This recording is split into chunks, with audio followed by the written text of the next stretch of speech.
Benarkah Nabi Muhammad hanyalah nabi palsu?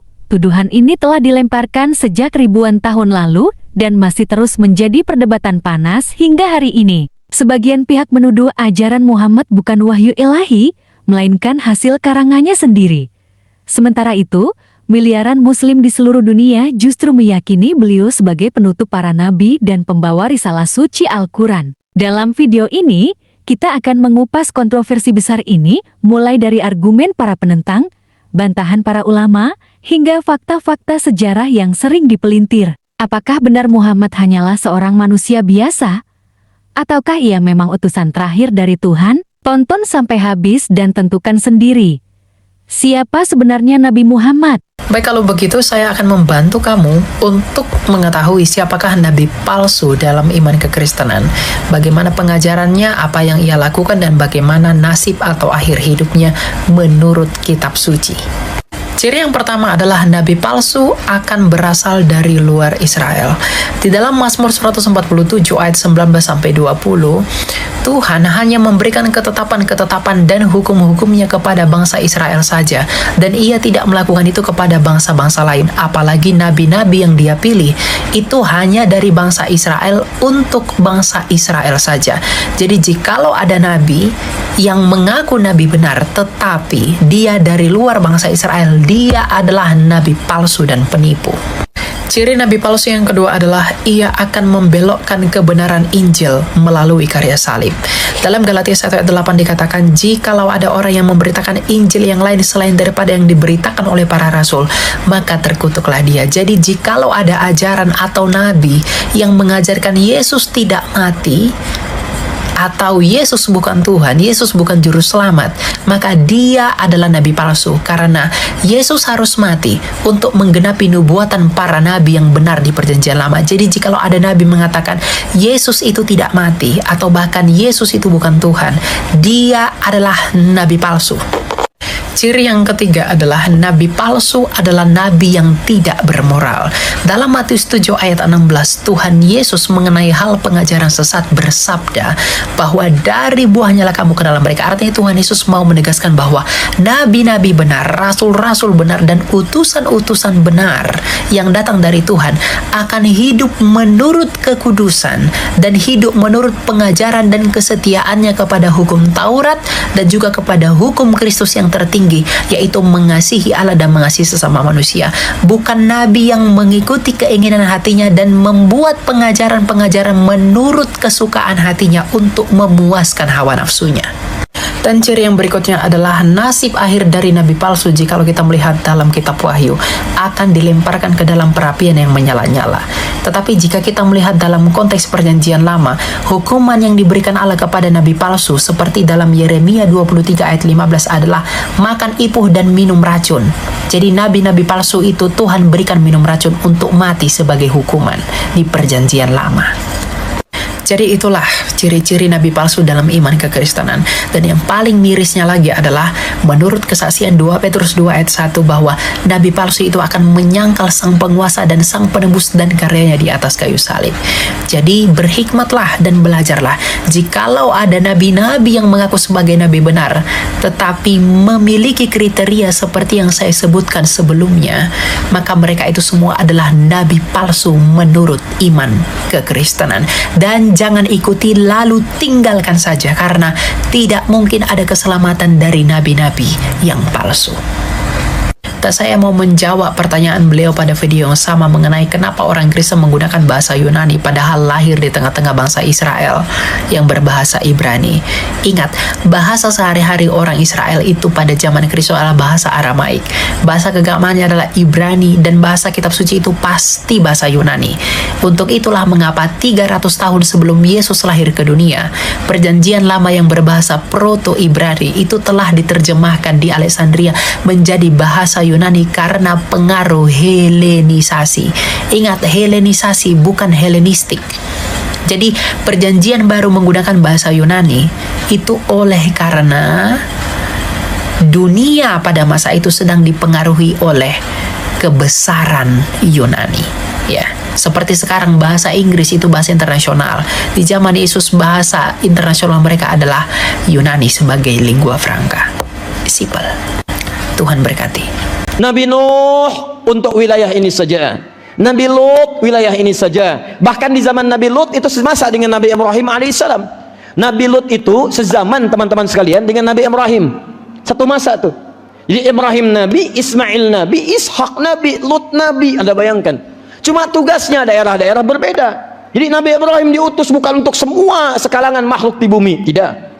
Nabi Ismail tidak, Nabi Ishak alaihissalam tidak, Nabi Lut alaihissalam tidak. Bahkan peristiwanya yang paling menarik, malaikat turun datang untuk menyamar kemudian jadi manusia. Tadinya datang ke tempatnya Nabi Lut alaihissalam untuk menurunkan azab di tempatnya, tapi sempat mampir ke tempat Nabi Ibrahim alaihissalam.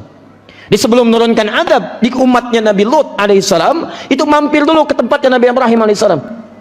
Ini menunjukkan bahwa di satu masa itu bukan hanya hidup satu nabi, tapi hidup beberapa nabi dengan tugas-tugas yang berbeda. Kalau kekinian, ini daerahnya Jakarta Garden. Nah, ini daerahnya yang ini. Jadi khusus spesifik aja di situ. Nggak bisa pindah.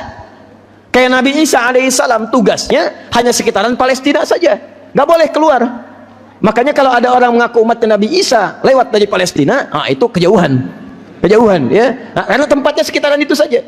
Nabi Ibrahim dengan Nabi Lut satu masa. Quran surah ke misalnya 51.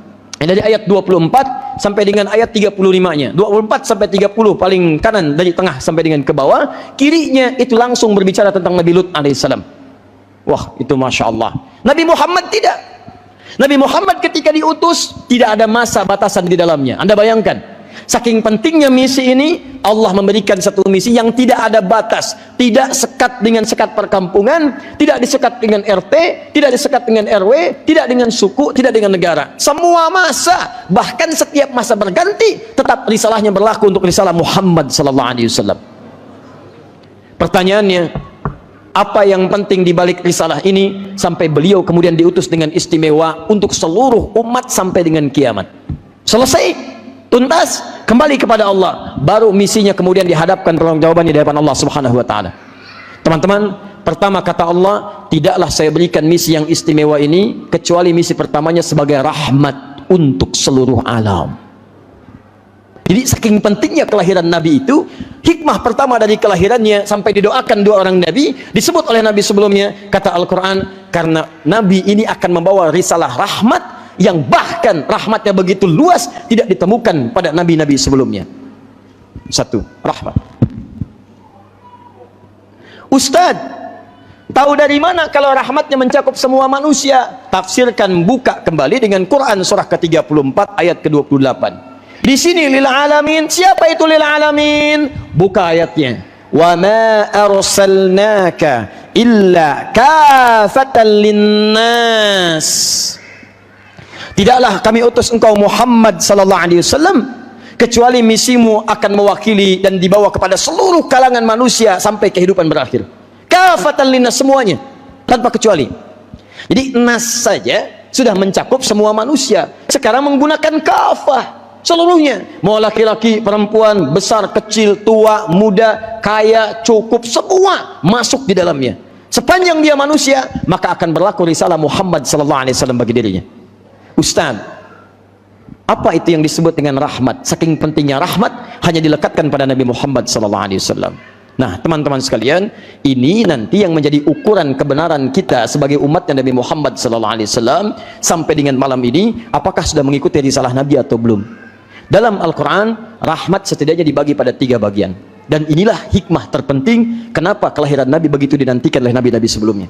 1.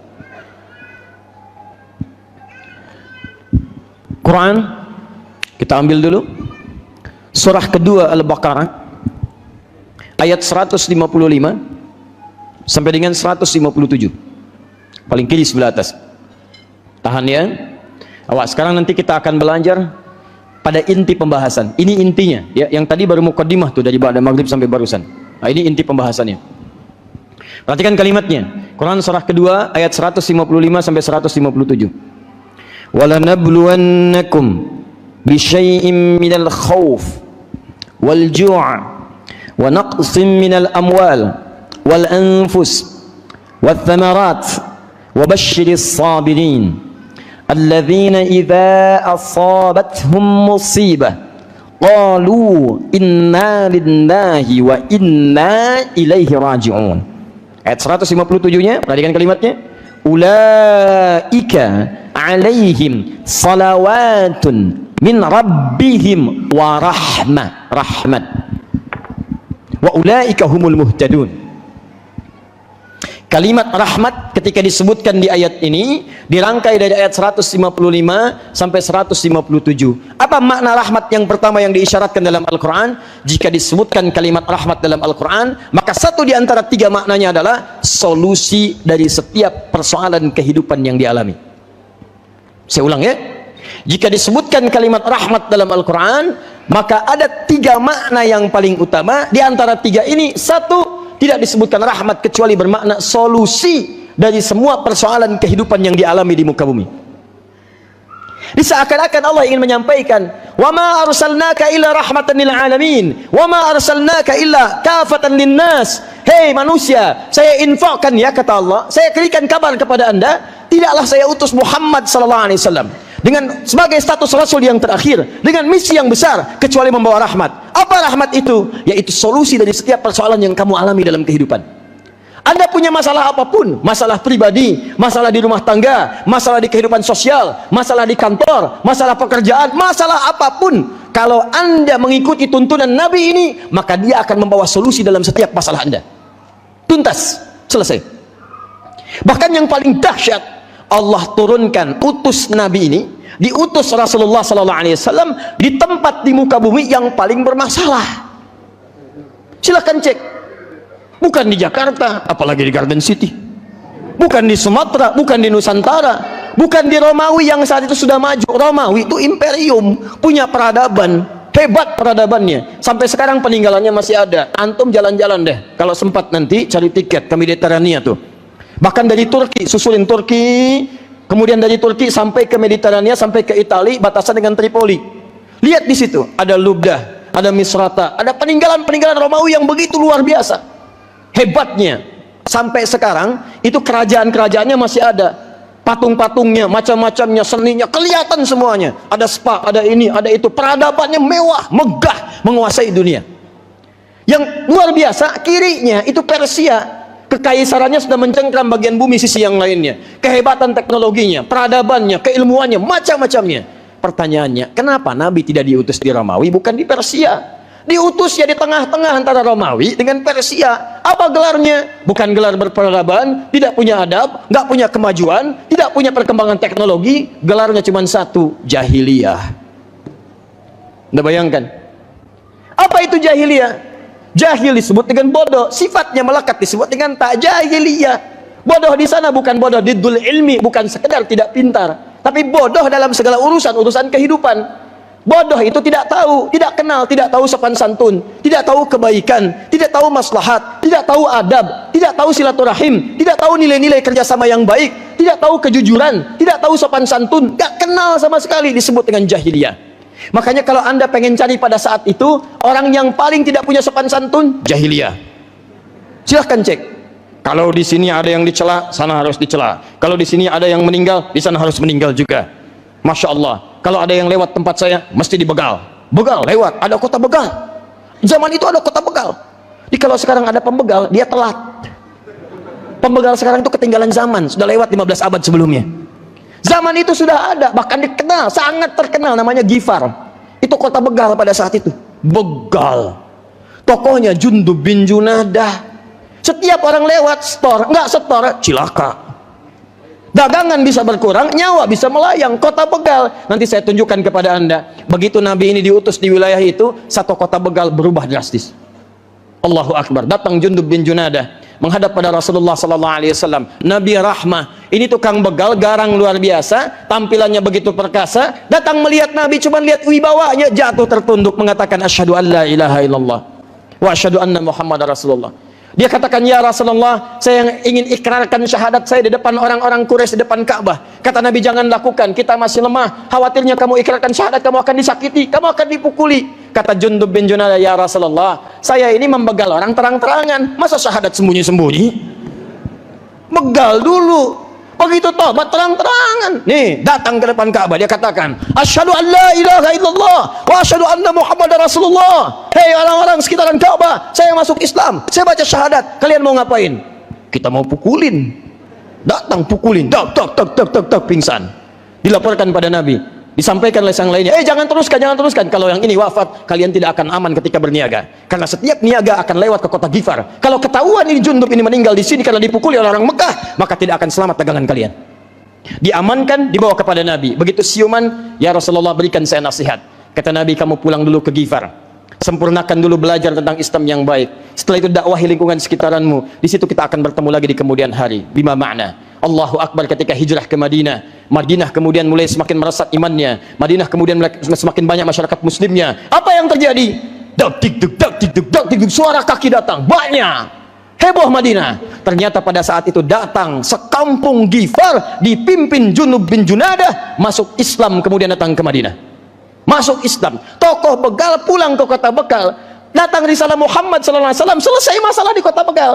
Dibawa orang-orang sekampung menyampaikan kepada Nabi, sekarang kota Begal sudah berubah menjadi kota Islami. Sekampung masuk Islam. Dikenang kemudian, untuk mengenang di Arab itu, ketika Anda memperkenalkan diri dengan daerah, dikenal daerahnya, tambahkan al di depan nama daerahnya, ujungnya kemudian tutup dengan i kalau bukan i ujungnya. Kalau i, pertahankan i-nya. Ghifar, saya berasal dari Ghifar, tambahkan al di depannya, ujungnya tutup dengan i, al-Ghifari, saya berasal dari Ghifar. Ahli hadis paling populer namanya Muhammad, bapaknya Ismail, kakeknya Ibrahim, kakek buyutnya Al-Mughirah, yang buyutnya Al-Bardizbah, tinggal di kecamatan Ju'fah, Kabupaten Bukhara, Provinsi Khorasan, negara Uzbekistan sekarang. Karena dari Bukhara dia datang kemudian berkelana sampai ke Hijaz, sampai ke Irak, kemana-mana dia perkenalkan, saya dari Bukhara, tambahkan al di depannya, ujungnya tutup dengan i, Al-Bukhari. Dikenalah di kemudian hari dengan Imam Al-Bukhari, menulis kitab hadis dengan 97 kitab, 97 pembahasan di dalamnya. Dikenal dengan kitab Al-Jami' As-Sahih Al-Musnad Al-Mukhtasar min umuri Rasulillah sallallahu alaihi wasallam wa sunanihi wa ayyamihi.